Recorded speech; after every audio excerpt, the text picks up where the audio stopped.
عليكم ورحمة الله وبركاته. بسم الله الرحمن الرحيم. الحمد لله رب العالمين، وبه نستعين على أمور الدنيا والدين.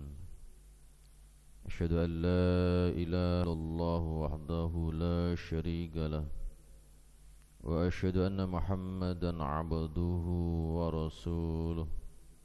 اللهم صل وسلم على سيدنا ومولانا محمد وعلى آله وصحابته ومن تبعهم بإحسان إلى يوم الدين. أما بعد. Rabbi shrah li sadri wa yassir li amri wahlul 'uqdatam min lisani yafqahu qawli. Para jemaah ikhwan fillah, akhwat fillah yang berbahagia, alhamdulillah pada malam hari ini kita semuanya kembali hadir di majlis yang penuh barokah dengan izin Allah untuk bersama-sama melaksanakan kewajiban kita menunaikan salat maghrib berjamaah, dilanjutkan tafaqquh fiddin. Mudah-mudahan Allah Subhanahu wa taala senantiasa menjaga iman dan Islam kita, memberi kita ilmu yang bermanfaat dan barokah. Mudah-mudahan kita tetap istiqomah dan Allah wafatkan kita semuanya dalam keadaan husnul khatimah. Amin ya rabbal alamin. Salawat dan salam semoga Allah Subhanahu wa taala senantiasa limpahkan kepada junjungan kita Nabi besar Muhammad sallallahu alaihi wasallam serta keluarganya, para sahabatnya dan juga para pengikut setianya. Para jemaah yang berbahagia, sebelum kita lanjutkan kajian kita Bulughul Maram, lebih dahulu kita baca surah Al-Fatihah untuk penulis kitab ini, yaitu Al-Imam Al-Hafidh Ahmad Ibnu Ali Ibnu Hajar Al-Asqalani. Mudah-mudahan Allah angkat derajat beliau di sisinya. Mudah-mudahan ilmu dan keberkahan beliau Allah limpahkan pula untuk kita semuanya. Juga Al-Fatihah untuk guru-guru kita semuanya dan juga orang tua kita. Mudah-mudahan Allah ampuni dan Allah rahmati mereka semuanya. Dan juga Al-Fatihah untuk yang sedang sakit, khususnya istrinya Pak Haji Hasanuddin, Ketua DKM. Mudah-mudahan Allah berikan kesembuhan dan Allah berikan kesehatan kembali, bisa aktivitas normal sebagaimana sedia kala. Amin ya rabbal alamin. Ala hadiniha wa ala kulli niyatin sholihah. Al-Fatihah. A'udzu billahi minasyaitonir rajim. Bismillahirrahmanirrahim. Alhamdulillahi rabbil alamin, arrahmanir rahim, maliki yaumiddin. Iyyaka na'budu wa iyyaka nasta'in, ihdinas siratal mustaqim, siratal ladzina an'amta 'alaihim ghairil maghdubi 'alaihim waladdallin. Amin. Para jamaah yang berbahagia, kita lanjutkan kajian kita Bulughul Maram min Jam'i Adillatil Ahkam karya Al-Imam Al-Hafidh Ahmad Ibnu Ali Ibnu Hajar Al-Asqalani, menginjak pada babus sulhi, bab tentang perdamaian. Menjaga perdamaian termasuk mendamaikan orang yang berkonflik, itu bagian dari perintah Allah. Allah Subhanahu wa taala berfirman, innamal mu'minuna ikhwatun fa aslihu baina akhwaikum. Sesungguhnya orang-orang mukmin itu adalah saudara, maka damaikanlah antara saudara kalian. Kalau ada dua orang yang sedang konflik, maka harus mendamaikan antara keduanya, sehingga damai itu wajib. Menjaga perdamaian adalah kewajiban. Mengupayakan untuk mendamaikan antara dua orang yang berkonflik itu adalah kewajiban, apalagi antar sama muslim, karena sesama muslim adalah bersaudara. Dan ketika ada dua orang yang tidak mau bertegur sapa, maksimal tidak mau bertegur sapa itu hanya 3 hari, Pak. Selanjutnya tidak boleh, haram hukumnya, ya, haram, tidak boleh. Maka harus ada upaya untuk mendamaikan antara keduanya. La yahillu li mu'minin ayyahjuru akhahu fawqa thalathin. Tidak boleh, tidak halal bagi seorang mukmin untuk mendiamkan saudaranya sama muslim lebih dari 3 hari. 3 hari itu batasan maksimal orang itu merenung atas kesalahannya, selanjutnya meminta maaf atas kesalahannya. Ya, selanjutnya harus damai kembali, ketemu, ngobrol kembali, menyapa lagi, tegur sapa kembali. Bahkan orang yang tidak mau bertegur sapa karena ada dendam, maka amal ibadah mingguan itu Pak, itu ketika catatan amal dilaporkan kepada Allah, maka ada ada orang yang tidak mau Allah berikan ampunan. Siapa mereka? Kata Nabi, illal mutahajiroini, 2 orang yang saling tidak mau bertegur sapa, saling membelakangi, saling membuang muka. Lah ini tidak Allah terima catatan amalnya, tidak Allah turunkan ampunan untuk mereka. Ingtadziru, kata Allah, ya, tunda saja ini orang, biarkan dulu, hatta yastoliha, sampai 2 orang itu yastoliha, islah, damai antar keduanya. Ya, damai antar keduanya. Menjaga perdamaian itu wajib, dan mendamaikan orang yang berkonflik itu hukumnya adalah wajib. Maka para jamaah yang berbahagia, saya termasuk bangga dengan status bangsa Indonesia ini, negara kita Indonesia ini. Itu adalah selalu ketika ada konflik tidak mau membela salah satu pihak. Ya, itu Indonesia. Tetapi bagaimana mengupayakan untuk mendamaikan antara keduanya. Maka ketika Arab Saudi beserta beberapa negara Islam itu mengadakan koalisi, ya, Indonesia tidak mau koalisi tentara, karena Arab Saudi itu, ya, dan Timur Tengah umumnya itu gampang untuk masuk ke dalam konflik. Dan nyatanya kayak Arab Saudi itu gembur Yaman, nah gitu kan. Maka Indonesia nggak mau itu. Meskipun kemudian banyak orang-orang yang masuk, termasuk kemasukan paham radikal, ya, itu kemudian mencela kenapa Indonesia tidak mau masuk koalisi. Oh, enggak begitu. Itu bukan sesuatu yang salah secara agama, justru benar secara agama. Mengapa demikian? Ini bukan masalah tidak mau bersatu, tapi masalahnya Indonesia punya prinsip untuk tampil di tengah sebagai negara yang mengupayakan perdamaian, dan itu menjadi amanat Undang-Undang Dasar. Ya, itu seperti itu Pak. Amanat Undang-Undang Dasar itu seperti itu. Jadi mengupayakan perdamaian dunia, sehingga kayak Presiden kita Jokowi itu telah berupaya untuk mendamaikan Rusia dan Ukraina. Meskipun hasilnya nggak jelas itu, tapi lumayan ada upaya, kan begitu. Para jamaah yang berbahagia, karenanya ini hadis yang pertama ini saya nggak tahu kenapa ini bab suluh, bab perdamaian itu masuk pada bab setelah jual beli, kemudian hutang piutang gitu. Kemudian masuk pada bab jual beli itu. Sebelumnya ada bab tentang bangkrut, kan begitu. Kemudian diambillah asetnya untuk melunasi, membayar utang bangkrut tadi itu. Nah, ini kemudian babnya adalah bab mendamaikan antar orang yang berkonflik. Kemungkinan ya karena ya setiap bermuamalah apapun itu berhubungan dengan masyarakat, baik itu bisnis, hutang piutang, ataupun hal-hal yang lain, hubungannya dalam bermasyarakat itu mesti akan ada ganjalan-ganjalan, persoalan muncul yang kadang-kadang menimbulkan konflik dagang, konflik hutang piutang, kan bisa jadi konflik yang kemudian menjadi api permusuhan antara dua orang yang kemudian konflik. Itu bisa terjadi. Karenanya bab ini kemudian masuk setelah hutang piutang, setelah jual beli, setelah kebangkrutan.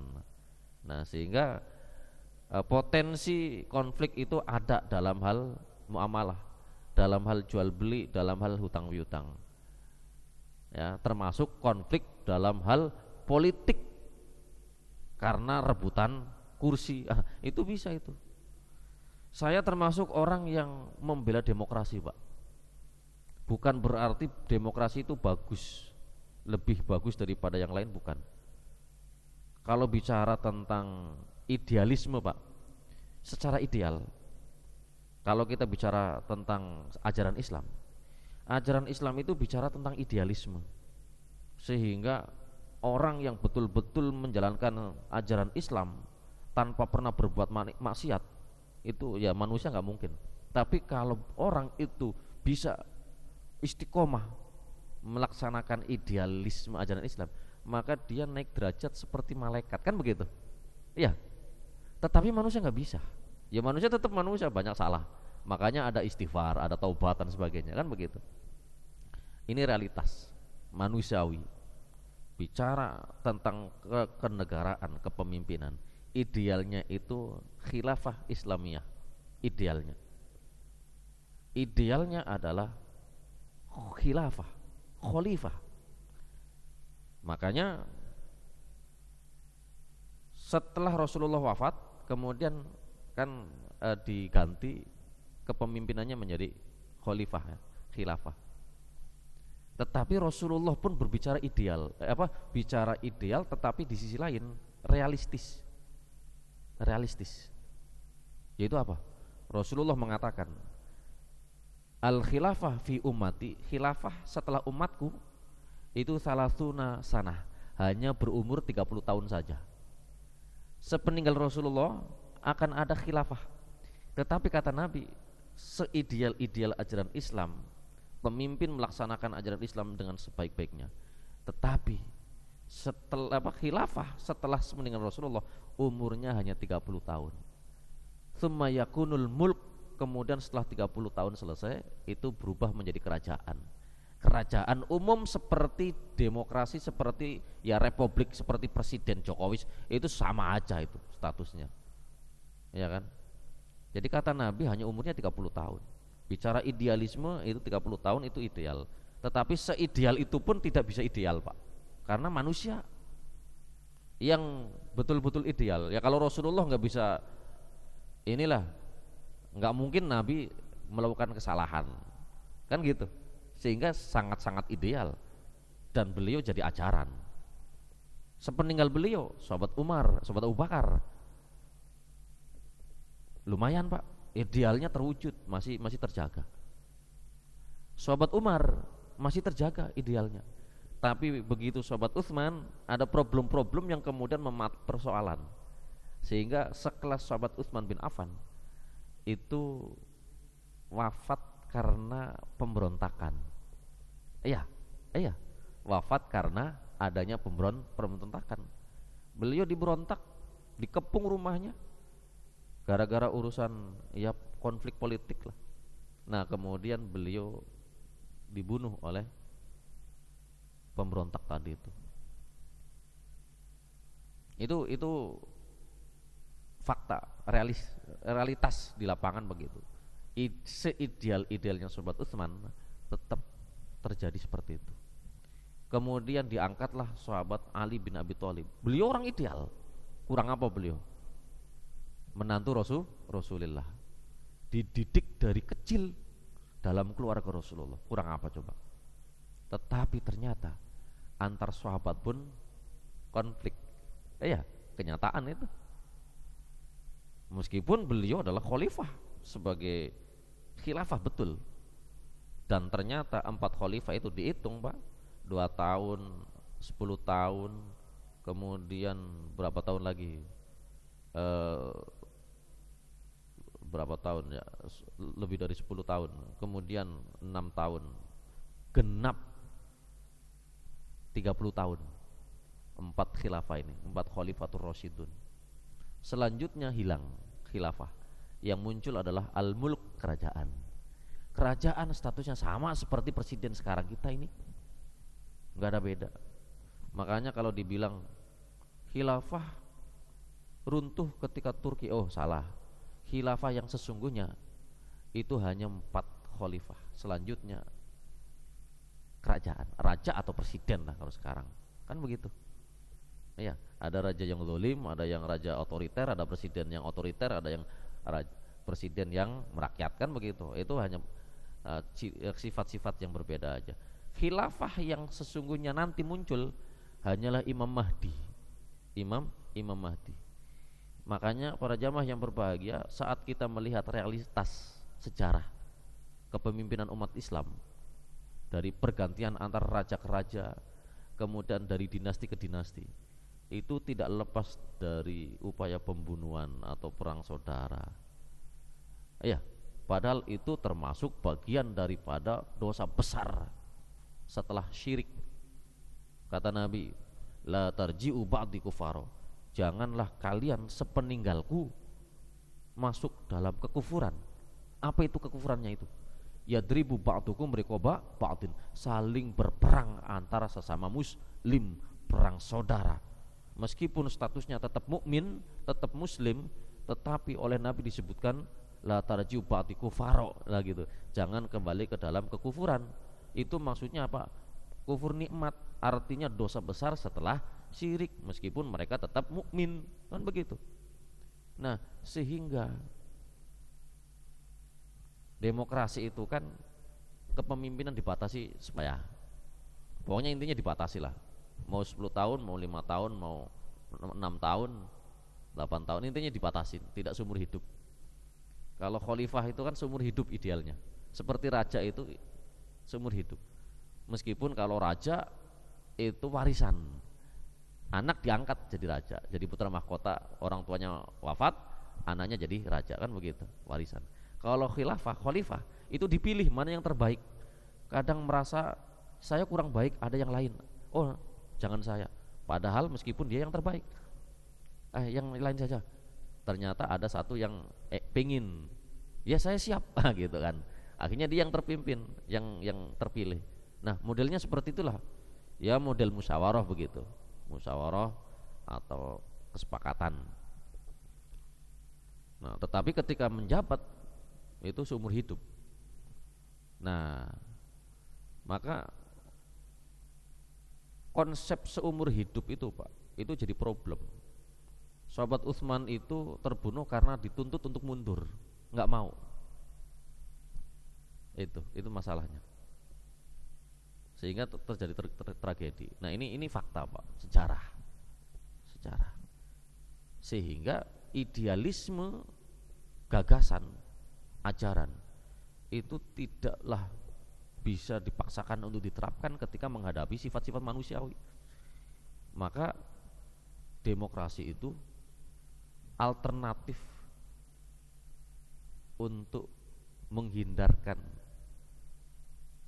adanya orang itu perang saudara gara-gara rebutan kekuasaan gitu.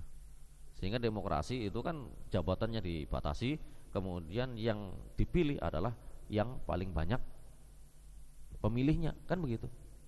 Kemudian ditetapkan siapa yang mayoritas, maka dia jadi pemimpin. Nah, itu demokrasi. Nah, ini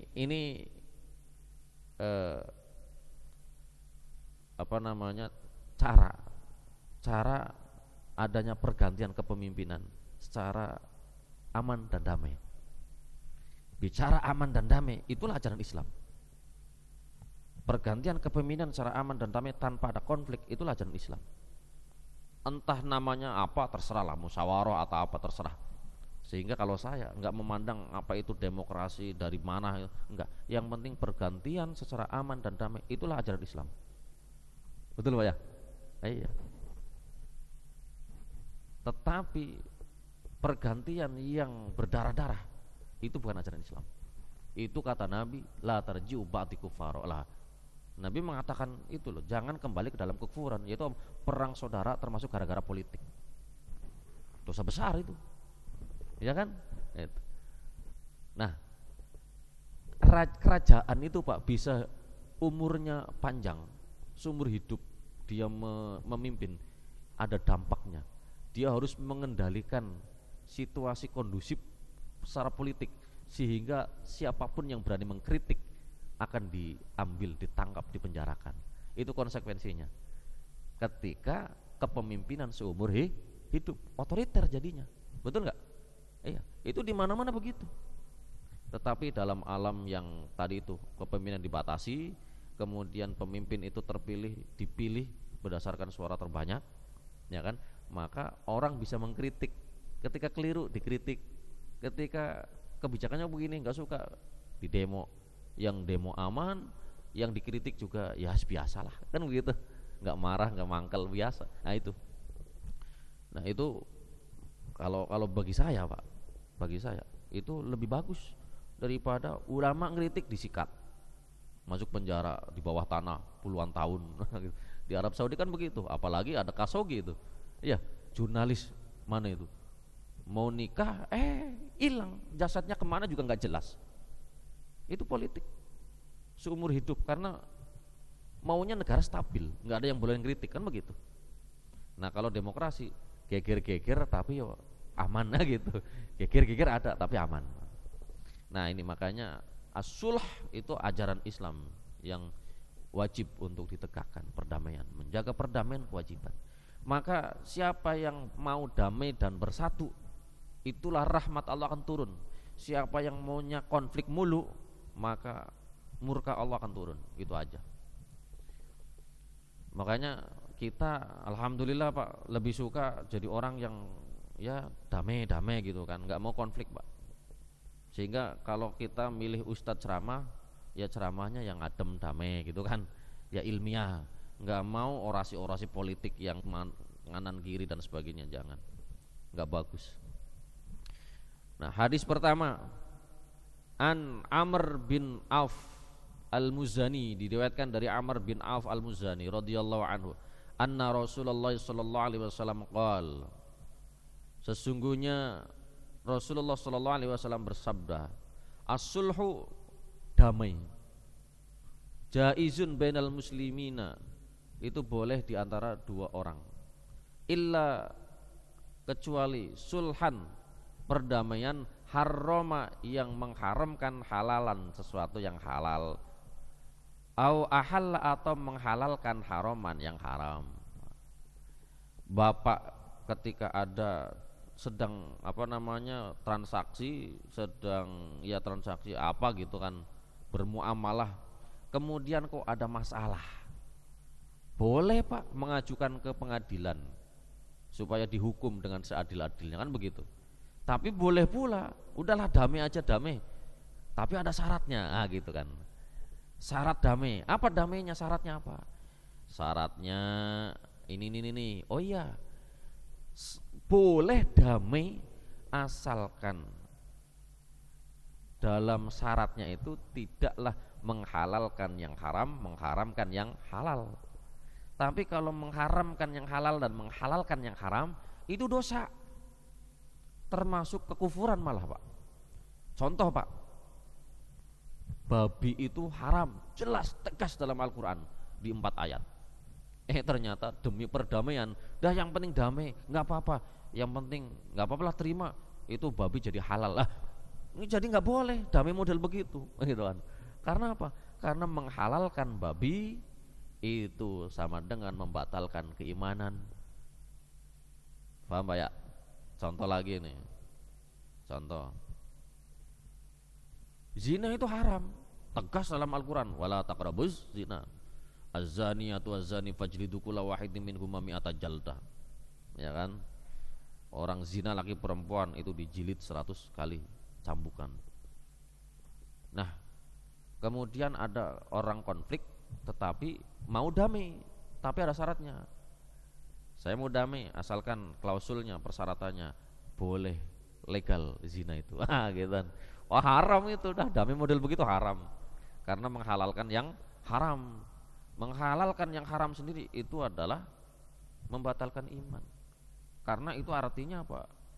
dia dengan keterbukaan hati menolak ayat-ayat Al-Quran terkait dengan keharamannya zina semisal itu Pak ya.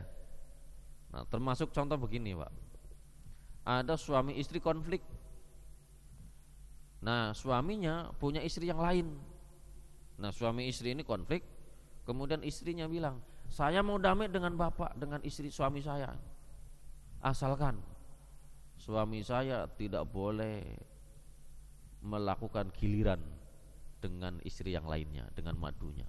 Lah ini gak boleh begitu. Karena apa? Madunya punya hak, dia sah secara agama sebagai seorang istri. Suaminya halal untuk istri yang kedua, yang ketiga, kan begitu. Ketika sudah jadi istrinya halal itu. Ada konflik istri tua dengan suaminya, itu konflik, tapi dia mau damai, asalkan ada syaratnya di situ, tidak boleh berhubungan lagi dengan istri-istri yang lain. Wah, nggak boleh begitu. Karena apa? Itu sesuatu yang halal bagi suaminya, kok malah tidak diperbolehkan, diharamkan. Ya nggak boleh damai model begitu, gitu loh. Itu Pak ya. Ini sekedar contoh ini, sekedar contoh Bu ya. Sekedar contoh ini. Jadi damai boleh, tapi tidak boleh membuat syarat menghalalkan yang haram, mengharamkan yang halal, itu tidak diperbolehkan. Jadi ya syaratnya syarat-syarat yang tidak melanggar hukum gitu. Syarat boleh, tapi tidak boleh melanggar hukum gitu. Wal muslimuna ala syurutihim, orang-orang muslim itu harus mengikuti syarat-syaratnya, manut dengan syarat-syarat yang ada. Artinya kalau dua orang konflik kemudian mau berdamai, asalkan ya dengan kesepakatan ada syarat-syarat yang diajukan masing-masing dan disepakati, maka orang muslim wajib untuk memenuhi syarat-syarat yang ada itu. Ya, wajib untuk mengikuti syarat itu. Kalau syaratnya dilanggar berarti batal perjanjiannya, kan repot itu. Itu. Illa syaraton harrama halalan au ahalla haraman, kecuali syarat yang memang menghalalkan yang haram dan mengharamkan yang halal, itu nggak boleh diikuti. Itu hadis riwayat Imam At-Tirmidzi dan mensahihkan hadis tersebut. Nah para jamaah yang berbahagia, damai itu bukan hanya antar muslim dengan muslim yang lainnya, tetapi juga damai itu antara muslim dengan non muslim, itu juga boleh Pak mengadakan perdamaian. Asalkan ya itu tadi Pak, tidak boleh menghalalkan yang haram dan mengharamkan yang halal itu. Nah karenanya dalam sejarah perjuangan Nabi Muhammad SAW ya, 10 tahun beliau di Madinah dan terjadi beberapa peperangan, termasuk adanya perdamaian dengan kaum kafir Quraisy. Jadi pada abad ke-8 tahun ke-Hijriah sebelum adanya Fathu Makkah ya, pada tahun ke-7 lah, 7 Hijriah itu Nabi mengundang semua kaum muslimin, orang-orang ya, para sahabat ya, untuk mengadakan baiat. Baiatnya itu adalah untuk siap berperang dan siap mati. Wah, ribuan orang, puluhan ribu orang ya, itu mengadakan baiat kaum muslimin ya, baiat bersama Rasulullah, siap berperang, siap mati dalam jihad fisabilillah. Nah, maka ini baiatnya itu dilakukan di bawah pohon. Pohonnya itu kemudian dikenal dengan pohon Ridwan. Ya, Syajaratul Ridwan. Makanya disebut baiatur Ridwan. Baiatur Ridwan. Intinya adalah berbaiat untuk siap berperang sampai mati begitu. Akhirnya baiat ini tersebar kemana-mana sampai terdengar kepada kaum kafir musyrik di Quraisy, di Mekah. Gemeter Pak mereka, takut akhirnya. Ketika mendengar baiatnya kaum muslimin siap mati, siap perang sampai mati, mereka ketakutan. Wah, gimana ini nasib kita ini? bisa kalah ini, mereka sudah nekat begitu gitu. Akhirnya mereka ngutus utusan. Ya sebelumnya ada perselisihan, pertempuran kecil ya. Akhirnya mereka ada yang ditangkap dan sebagainya. Nah, tapi kemudian mereka mendatangkan seorang ya yang namanya Suhail bin Amr sebagai wakil Quraisy untuk melakukan perdamaian dengan kaum muslimin. Nah, kemudian disepakatilah item-item syarat-syarat yang dijadikan menjadi perjanjian bersama yang harus disepakati sebagai syarat untuk perdamaian. Apa itu diantaranya? Tidak boleh ada peperangan antara kaum muslimin dan kaum Quraisy selama 10 tahun. Nah, itu sepakat, ditulis tuh. Kemudian manja'al muslimina min Quraisy yaruddunahu, orang yang datang kepada kaum muslimin dari orang Quraisy, dari Mekah, orang Quraisy kok ujuk-ujuk datang kepada kaum muslimin menyatakan beriman atau bagaimana lah, itu yaruddunahu, orang muslim harus mengembalikan ke Mekah. Tetapi sebaliknya, wa man ja'a Quraisyan minal muslimina la yalzamuna bi raddihi, tapi orang dari Madinah, orang muslim yang datang kepada suku Quraisy ke Makkah tidak boleh atau mereka tidak harus untuk mengembalikannya. Nah, poin ini jadi ganjalan bagi orang muslim, bagi para sahabat. Loh, kita rugi ini. Mengapa rugi? Orang Quraisy datang ke Madinah dikembalikan. Lah, orang kita datang ke Mekah nggak perlu dikembalikan. Rugi nggak? Menurut pandangan para sahabat rugi, tapi menurut pandangan Nabi ke depan.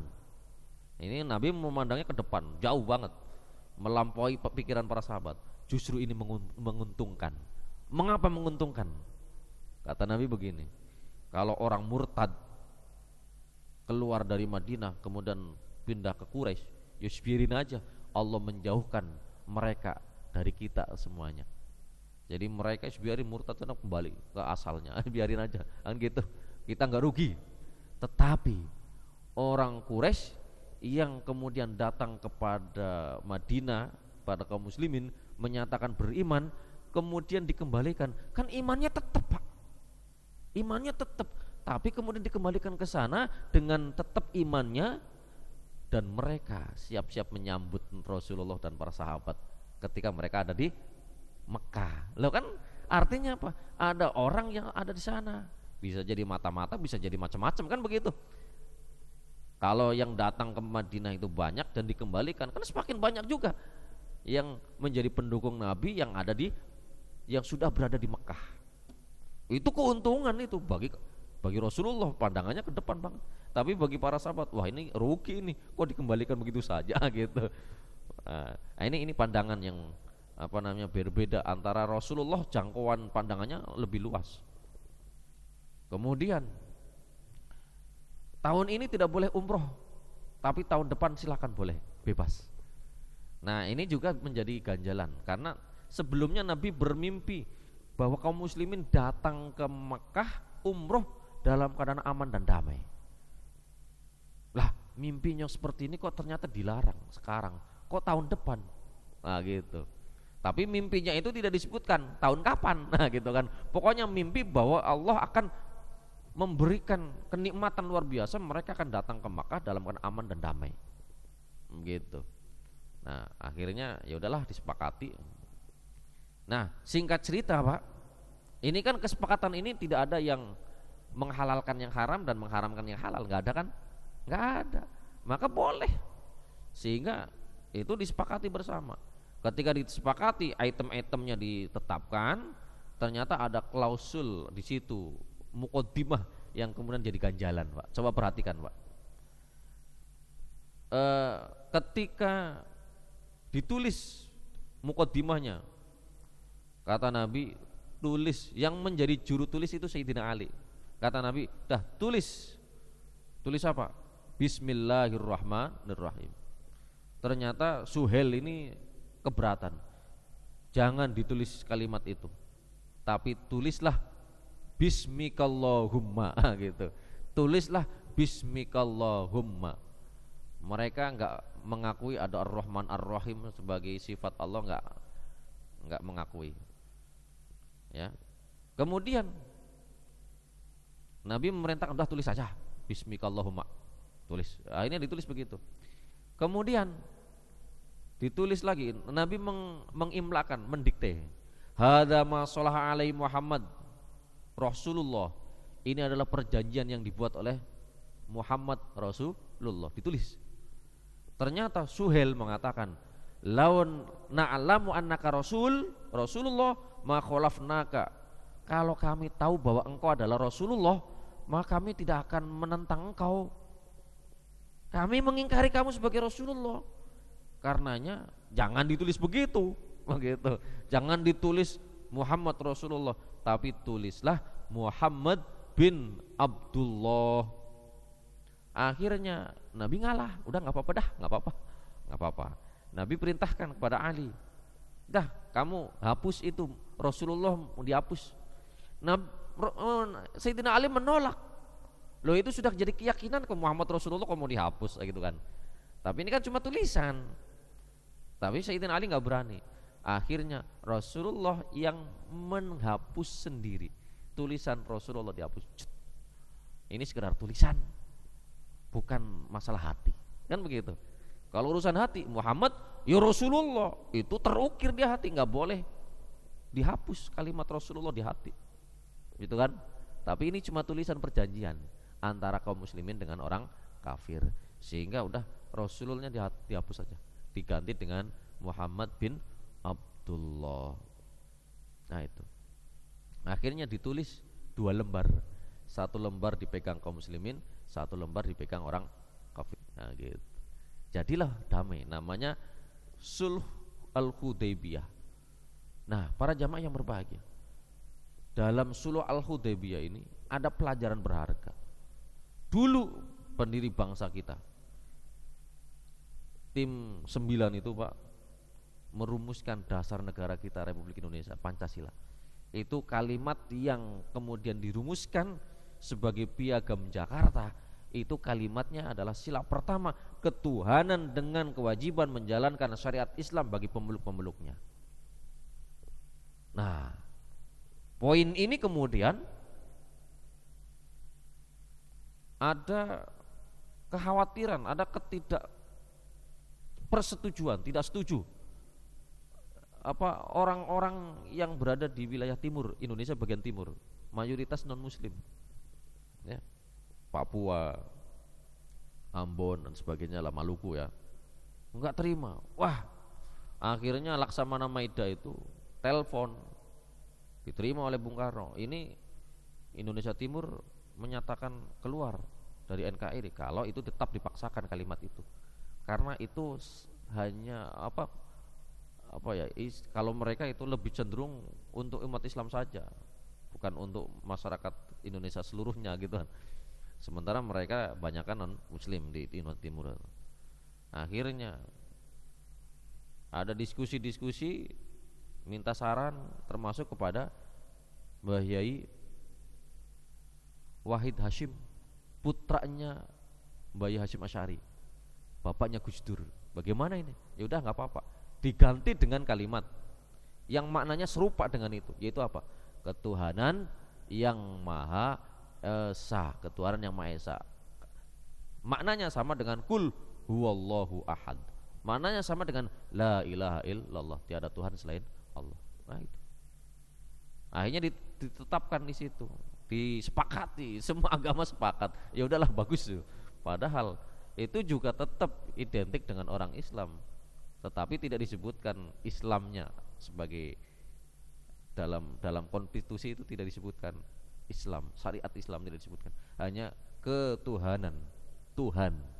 Allah itu kan Tuhan, ilahun itu Tuhan, uluhiyah ya, tauhidul uluhiyah itu ketuhanan yang Maha Esa.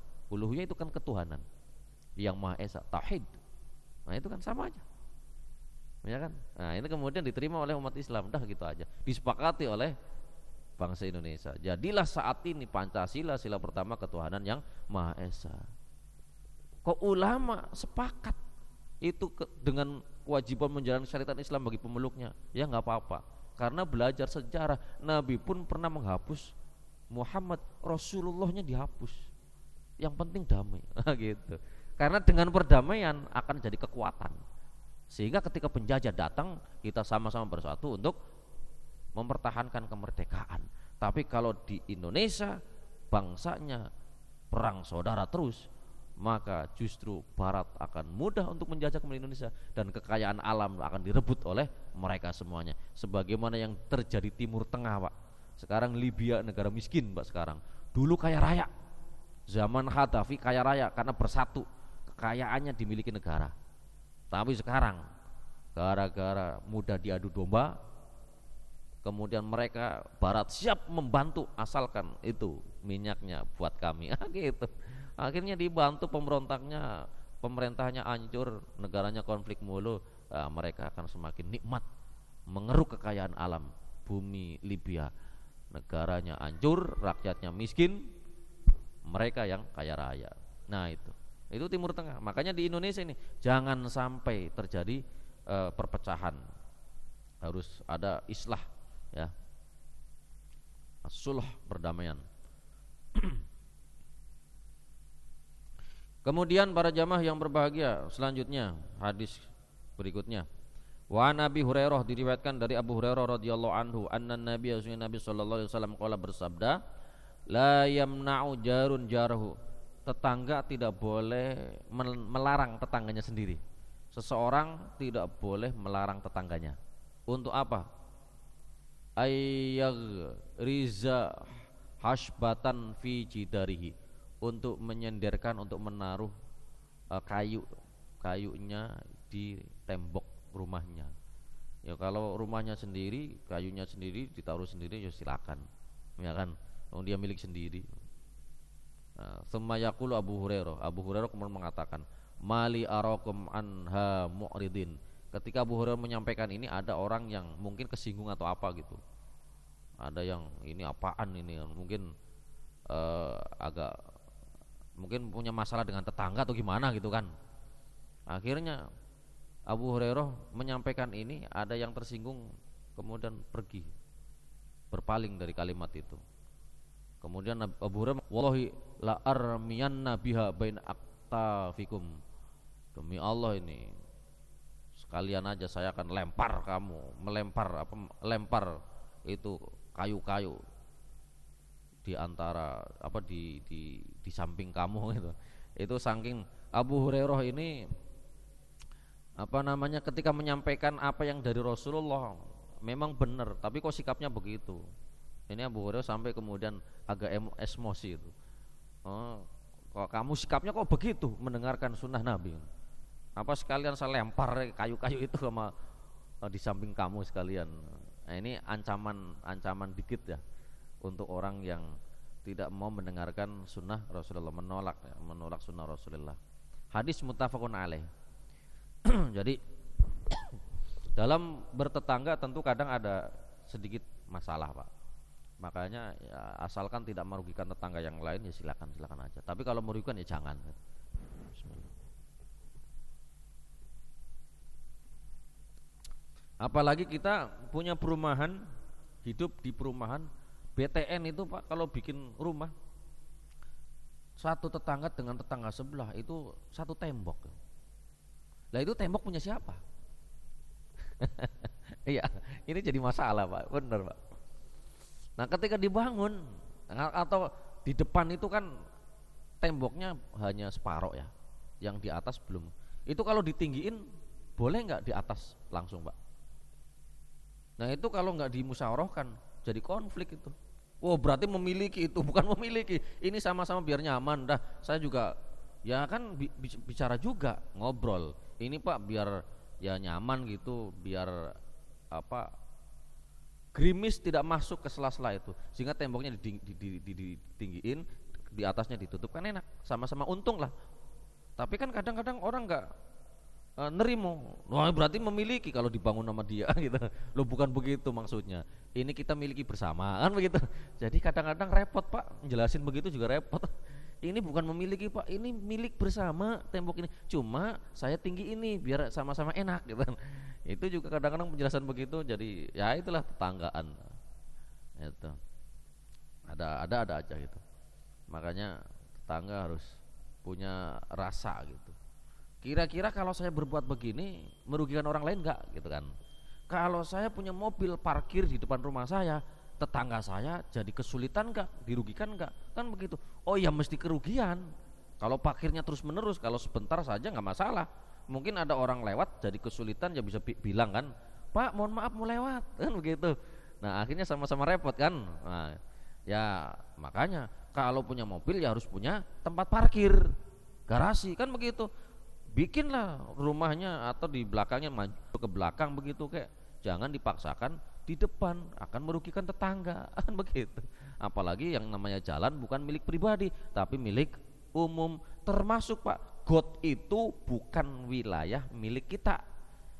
Got itu saluran air itu sudah bukan milik kita Pak.